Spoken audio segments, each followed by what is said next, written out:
Hi, welcome to the news episode of Sports Talk Central. I'm your host, Adeep Mahmood, with my normal co-host Hunter. And today we're going to be talking some basketball. We had a huge breaking trade last night. Some head coaching, head coaches are getting filled, and some Virginia Tech has a new defensive coordinator. So let's start off with Luka Doncic is now a Los Angeles Laker. I first thought that this was a fake rumor or someone's account got hacked, but basically Luka and two other players were sent to the Lakers. The Utah Jazz were involved. Only one first round pick. I mean, this is like this from an Orioles fan's perspective. This is kind of like if you traded Gunnar Henderson for Carlos Correa, and that's kind of how it is. Like that older guy who is a bit on the older side, 31 years old, 31, 32 years old, but then you trade him for like that 25-year-old guy. I know Gunnar is 23, but that's kind of this trade. My first thoughts on this trade, if this works out well, the Lakers have built for the future. They can now build around Luka. That's your post LeBron era. And I like Anthony Davis, but I don't think Anthony Davis was going to be that. I think Anthony Davis and LeBron were together. This feels like LeBron and Luka, and then someone else. But what were your initial thoughts? I really thought Shams got hacked when I saw that. Like, I was like, okay, someone just put a really good prank. And then Shams literally 2 minutes later was like, no, I have not been hacked. This is serious. And like people were trying to get me to explain this in like NHL terms. And the closest one I came up with was like, you know who Nathan McKinnon and Connor McDavid are, right? Like two of the best players in the league. That's like one of those two players getting traded for peanuts. That is literally what it is. And if you want like a player for player swap, this is like right now, Connor McDavid getting dealt for right now Evgeny Malkin. Evgeny Malkin, world-class player. He'll go down as one of the top 30 players to ever play this game. He's won 3 Stanley Cups. You know, Anthony Davis, he's a bit older right now. He's won a championship. So that's what it would be like in the NHL. Like Connor McDavid, the best player in the league. Luka Doncic, I think, is the best player in the NBA. Being traded for a solid player. Like, again, Anthony Davis, good player, but he's not nearly as good as Doncic is. And then, again, like Evgeny Malkin, he's a bit older now. Next season is probably his last season in the league. Like, that's the closest that I could also come to really comparing this in NHL terms. I really just don't know what the Mavericks are doing here. This might be the craziest trade I've ever seen, man. Like, I don't think I have ever seen a trade as crazy as that, where Doncic didn't even want out. Like, they did this behind his back. They thought that, I read the quote last night, defense wins championships and all that stuff. It's like, you still need to score. You traded your best scorer. Do you really think you're going to go through some of these top teams in the West without him now? But I agree with your sentiment as well, Deep, because LeBron, I don't know if this is going to be his last season. It might be. Next season might be. I'm guessing 2 or 3 years. Yeah. It could be this year, could be next year, maybe even after that. You know, LeBron could honestly play forever. Wouldn't surprise me. He's a cyborg at this point. But this move, it's not only about right now with how good the Lakers are this year, but it's also about next year and 3 to 4 years down the line and even further down the line because of how great Doncic is. You know, he's already, again, I think probably the best player in the league. It's him and Jokic, I think right now are the 2 best players in the NBA. You could pick either one. They're both awesome. But Luka, you know, I think once he delivers the Lakers a title, and I do think that's probably going to happen at some point, he's going to keep skyrocketing, you know, the all-time great lists. I mean, he's already, what he's been able to do since coming in the league has been unbelievable. But, like, I still just can't get over it, man. And in the return, you get AD, but you get a first-round pick in 2029? You can't even get a first-round pick next year? Or even the year after that?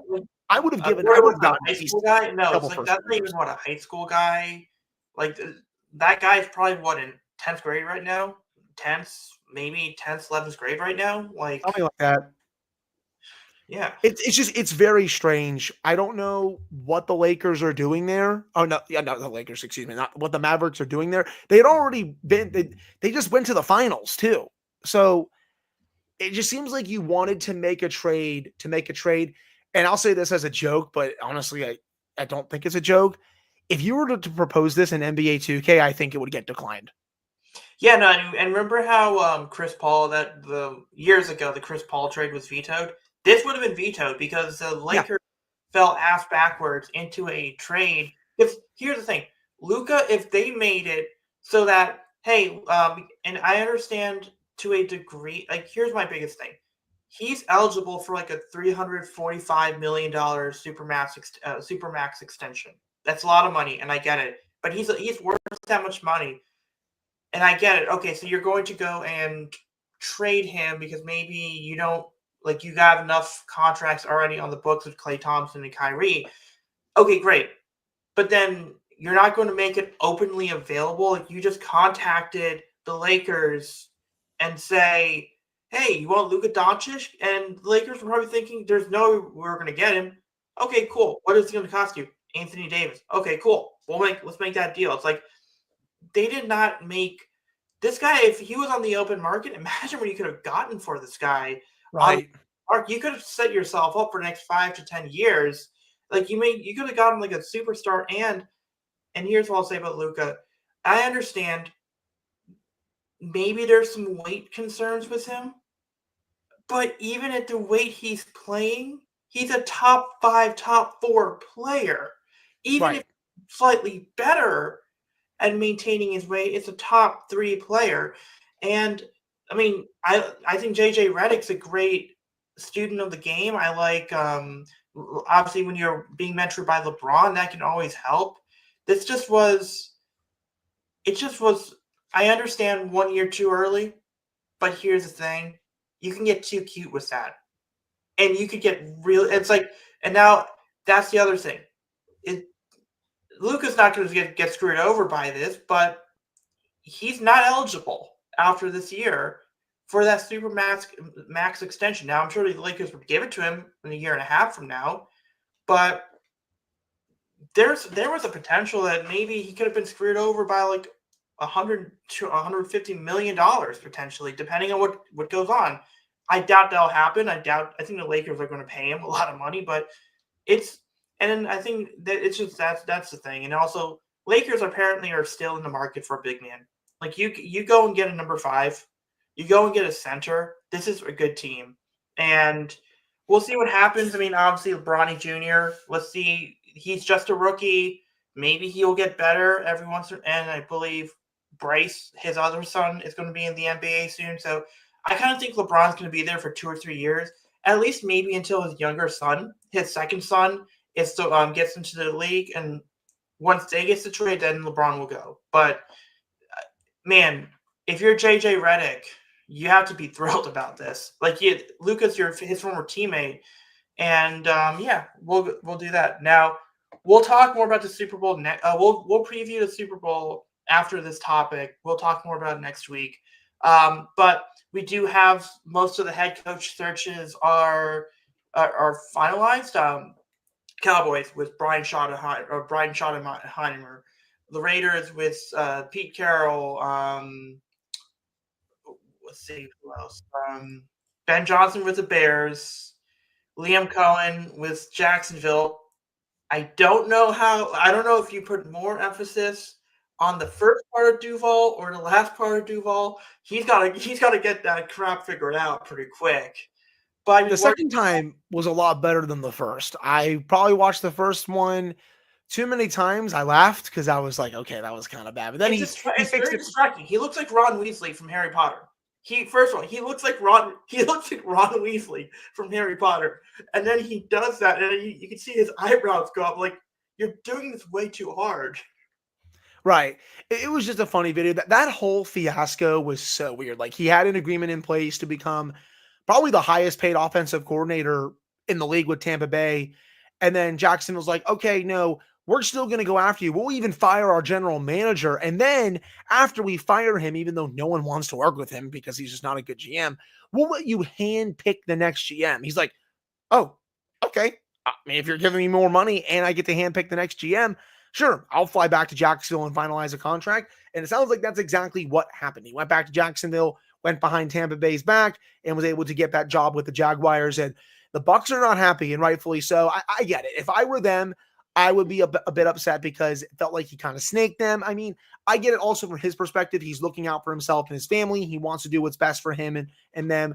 But I also feel bad for the Bucks because they really weren't given a notice here and he kind of ghosted them a little bit. But again, the truth is probably somewhere in the middle for something like this. But, I'm going to be curious to see how he does with Trevor Lawrence now. Like, that's going to be a lot of fun to see how the situation unfolds. Shut up or shut up with him at this point. Yeah, it money. Is. I would agree. So, yeah.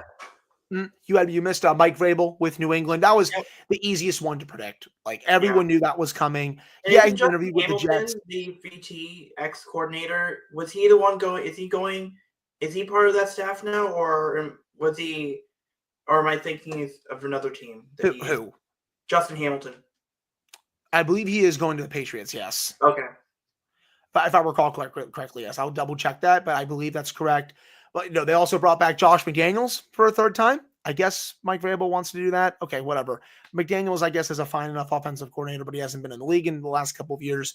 But with Vrabel, that was an easy one to predict. As soon as that job opened up, I'm like, yeah, he's going to go to New England. Like, going back to a team that he had a lot of success with, really hard-nosed coach, loves to run the ball. That's a slam dunk one right there. Ben Johnson to the Bears. We all knew that was coming. That was rumored like last year. Like, the Bears job wasn't open. But if they had fired Eberflus before this past season, I think he would have went to the Bears. Like, I think that was going to happen.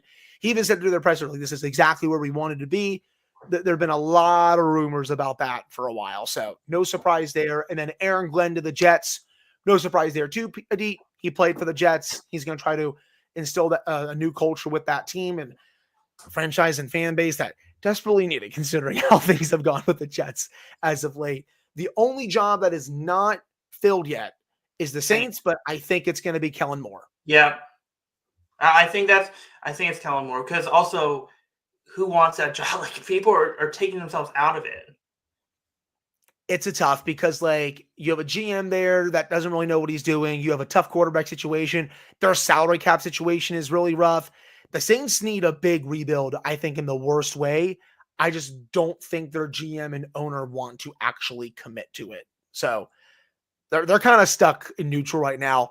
I mean, Kellen Moore is a good coach. I think he would do a decent job there. And it's hard to do worse than Dennis Allen as head coach. I think he's a good coordinator, but not a good head coach. But they still got to figure out that quarterback situation because Derek Carr, when healthy, I think he's fine. He was just a bit banged up this year. And then you got Spencer Rattler there too. So I'll be curious to see what additions they're able to make considering their salary cap situation. But yeah, most of these head coaching hires really weren't out of left field. I guess outside of Dallas, Jerry Jones, man. Is it really? Was it really? I mean, when his name came up, I mean, I'm sure people were thinking that's probably the name they're going after. I don't know, man. Like that's the move you're making for a win now team. It's really risky, number one, but number two, you're not going for any experience. I don't know. Maybe he's going to prove me wrong. I think Schottenheimer is at least a fine offensive coordinator, but as a head coach, I don't know. Just a little bit skeptical about it. He's going to be calling the plays for Dak Prescott in that offense. They just hired a new offensive coordinator, but he was the Cardinals offensive line coach, if I'm not mistaken. Maybe. So be curious to see how that goes. There as well. Eberflus is now the defense coordinator for the Cowboys. Correct. Yes, you're right. I listened to what Jerry was saying during the press conference. It's just like a bunch of mumbo jumbo. Like, all right, man, whatever. I took a big risk hiring this guy. Right, you took a big risk hiring a 51-year-old son of a longtime NFL head coach that was already on your staff, and by the way, wasn't getting looks at other head coaching interviews. And really, I don't know, man. It's strange. Also, shout out to Pete Carroll. I'm excited to see what he can do with the Raiders. That's a really fascinating job for him. I'm glad that he's back coaching. That has Tom Brady written all over it, by the way, hiring wise. Like, I really think it's a great culture. That's a great thing between Brady and I mean, Spytek's I don't think Spytek's a horrible GM. Like, but also, like, let's go back to the Buccaneers. I mean, quietly, the Tampa Bay Buccaneers are a head coach producing factory. Like, say what you want about Todd Bowles, and he's not the greatest coach, but he hires Canales. Canales goes to the Panthers. Then he brings in Liam Cohen, and Liam Cohen goes to the Jaguars. I know they brought in their offensive line coach to be the next. They went inwards, so I mean it's gonna be really interesting. I mean that spot is now becoming a good stepping stone. Like who would have thought Tampa Bay offensive coordinator is the best way to become a head coach? I mean, now they also now it's interesting. We'll see what they do with Jacksonville's Liam Cohen. It seems like Shalehouse, the passing game coordinator for the Rams, is the favorite for it, and that makes a ton of sense. I mean, I do like it. Some of these coaching hires do make like the big thing is culture. I think it's a fair thing to say that culture is a common theme in all this. Like Pete Carroll with the Raiders, great culture fit. Sean Heimer with the Cowboys. They have gotten so boring and depressed that Stephen A. Smith can't even. I don't think he even takes joy in mocking the Cowboys. Liam Cohen with the Jaguars, we'll see. Aaron Glenn, he's got front office experience. He's got great defensive coordinator experience. He did a lot of good things with the Lions. I think that he can help rebuild that. I think he was quietly a really good choice for the Jets. I know they were probably thinking of a splashier, younger name, but he's a good fit there. Ben Johnson, the Bears need all the help they can get. Dennis Allen as their defense coordinator. It's a good fit. Press Taylor, let's see what happens, what he does as the offensive coordinator. And then Eric Bieniemy is actually now the running backs coach for the Bears. So it is interesting. I do like some of their moves that they make there. And also, like with the Ravens, they did extend, apparently are going to extend Todd Monken. So it seems like Todd Monken more than likely is not going to be involved in a head coaching search at some point soon. And unfortunately for you guys, Arthur Smith, I know got head coaching looks at being a head coach. Didn't quite meet the criteria there yet for it. But yeah, let's talk. Steelers. No big changes, man. Let's talk about the Super Bowl. Let's talk about the Super Bowl. So obviously it's Chiefs, Eagles. It's not the fun matchup. It was kind of the expected matchup, but it's not. It's gonna be. I think Saquon's. I'm kind of rooting for the Eagles because of Saquon. I think that's just like the better story is if the Eagles win. But what are your thoughts on this matchup? On the matchups initially? I think that's fair. This was definitely the expected matchup once you got the championship games finalized. I did pick the Eagles and the Bills because I thought this was going to be the year that the Bills finally broke through. They gave the Chiefs a very, very good game. Josh Allen had a chance to win it at the end. Steve Spagnuolo is just a sicko, man. Just a great defensive coordinator. He'll be in Canton one day. He has a chance to get another ring with this.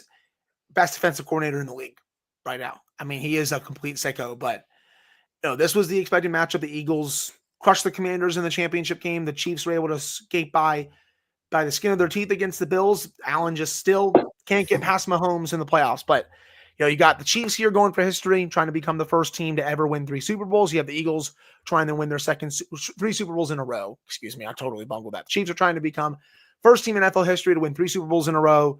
Eagles trying to win their 2nd Super Bowl in franchise history. We saw these two teams duke it out 2 years ago, indeed.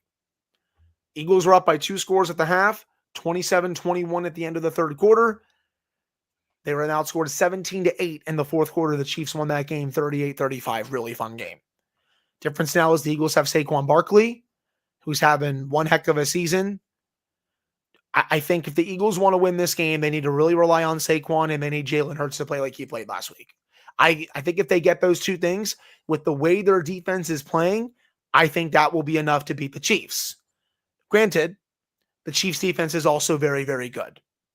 So I don't know we're going to get a 38-35 game. I think it's going to be maybe somewhere in the 24-20, 27-24 type game. If you had to ask me right now, I'd probably lean towards the Chiefs by a field goal. But there's ways for the Eagles to win this game. If their defense continues to be as stingy as it's been all year, plus they get really strong performances from Jalen Hurts and Saquon, I think they will do enough to win this game, especially if Jalen Hurts can get the ball to both A.J. Brown and Devontae Smith. But I can see this also going wrong where Jalen Hurts doesn't make enough plays in the passing game because the Chiefs passing defense is very good. Obviously, they have to figure out a way to stop Patrick Mahomes, but I understand that a lot of people have Chiefs fatigue. I do. I know you do as well. But I do think this is going to be a very strong and competitive game. I think this is going to be a really fun one to watch. But if you were to ask me to pick a winner right now with a week to go, I would take the Chiefs by a field goal. But I think there's plenty of ways for the Eagles to actually come through here. Yeah, and I think with the Eagles, I think it's fair to say that their defensive line this time around is a lot younger. It's a bit younger than it was a couple years ago. It's better too. Yeah, and right now I'll say this. I think I need to go more to research for it. I'm going to say Chiefs, but I do give the Eagles a chance because Saquon, especially if the Eagles have a lead, Saquon in the fourth quarter is just dangerous. I will say this: it was really funny seeing that NFC Championship game, and then seeing that D tackle for the Commanders trying to do his best Troy Polamalu expression. That was so funny. No, it's like someone saying, "I believe I can fly," and realize, oh wait, gravity exists. But my thing on that one is you have to look. I think the tush push, brotherly shove, whatever you call it, will not be banned.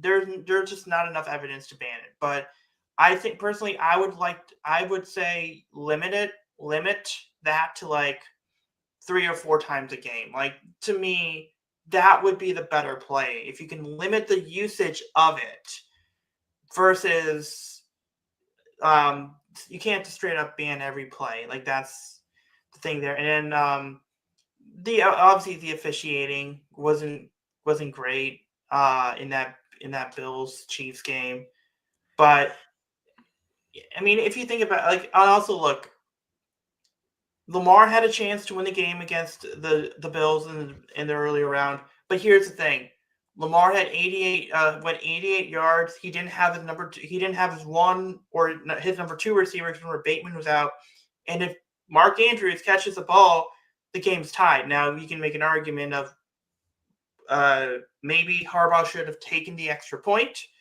The first touchdown, that way it wouldn't have mattered the second time. But you look at Josh Allen, Kincaid almost caught it, but it is interesting seeing in both situations the losing team, their tight ends ultimately drop the pass that caused them to lose the game. But it was interesting seeing Josh Allen actually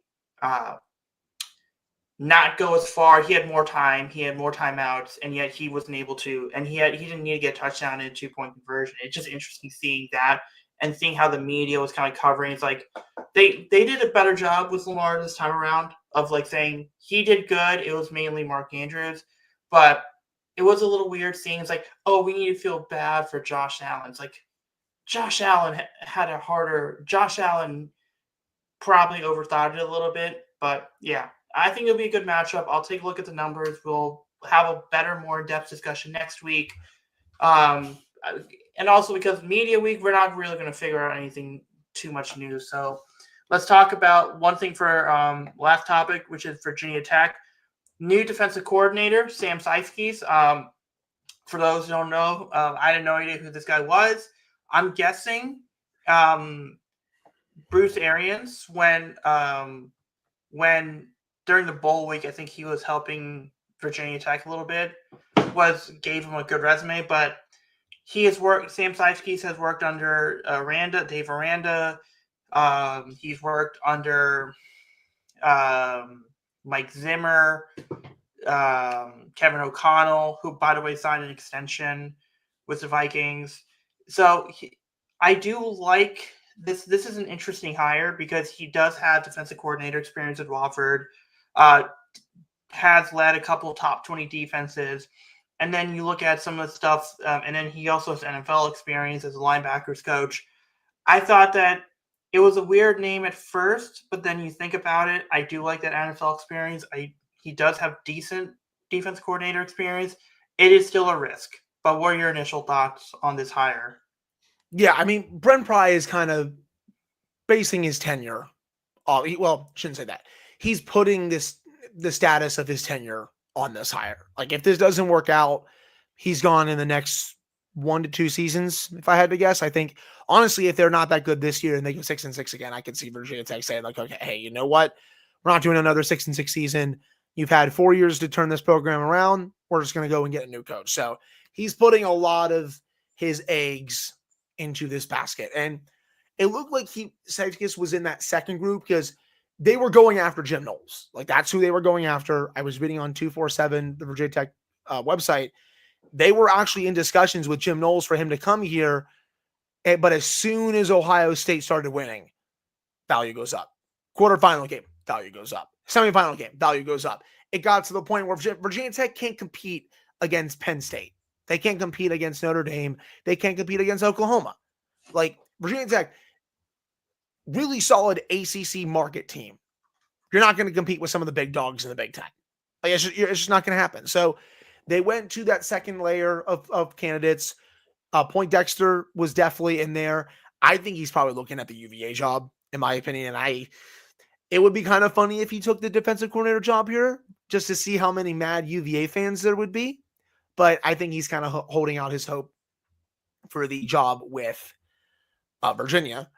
But Sam Seifkes apparently was in there too.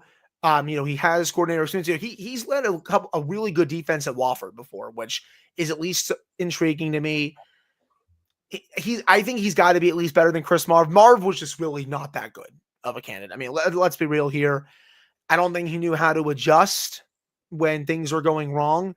And I think you saw that on display numerous times throughout the season. The Rutgers game, for example, it was taking them so long to adjust to a play that they kept running. And it's like a more experienced defensive coordinator would have adjusted in like literally 10 seconds. So like it was just small stuff like that I think was just not good enough at the Power 5 level. So I'm going to give him a shot. He definitely wasn't the candidate that I was thinking of. Heck, I agree. I had never really had heard of him before they made this announcement, but after doing a little bit of research, seeing the type of defense that he plays, I'm at least intrigued to see what he can do with this unit. So wait and see approach.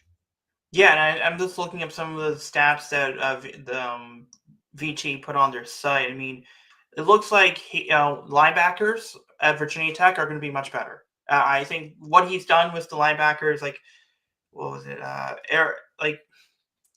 You have like Eric Hendricks and Jordan Hicks had a combined 265 tackles. That looks pretty good. I mean, look, obviously the guy has the way I kind of describe the hire is it's kind of like Chris Marv was like that first time we're going to give you a first opportunity type job. With Seifkes, it was he comes in with a good resume and now he's ready for the next step. And I think maybe the fans were wanting a more established guy, but this guy is kind of like in the middle. So we'll see what happens. I do like him. I do like the resume, and obviously we can only go off of the resume at this point with the guy, but it is interesting. It would have been interesting if I know Al Golden went to the Bengals to be their DC, so I wonder maybe they were looking at Al Golden as like a possibility. I don't think so. I think the moment that the defensive coordinator position became available for Cincinnati, that's like it was going to be him. But no, like it's a defensive hire. I will say that I think probably the best hire is the offensive line coach. I think the best Moore was the best hire. I would go with the strength and conditioning coach. Jared Patterson's pretty good. Was probably the second best, and then Seifkes only because there's still a little bit more experience I would have wanted him to have, but it's good for what the other options were. I mean, I'm sure Jay Bateman, who was like at UNC and some other places, was an option, but I remember those UNC teams for the last few years, or when he was a defense coordinator, wasn't really great. So that's so we'll just end the show on that note. Next week we'll be previewing the Super Bowl, and we'll be previewing Super Bowl. So we'll see you then. Yeah, see you then.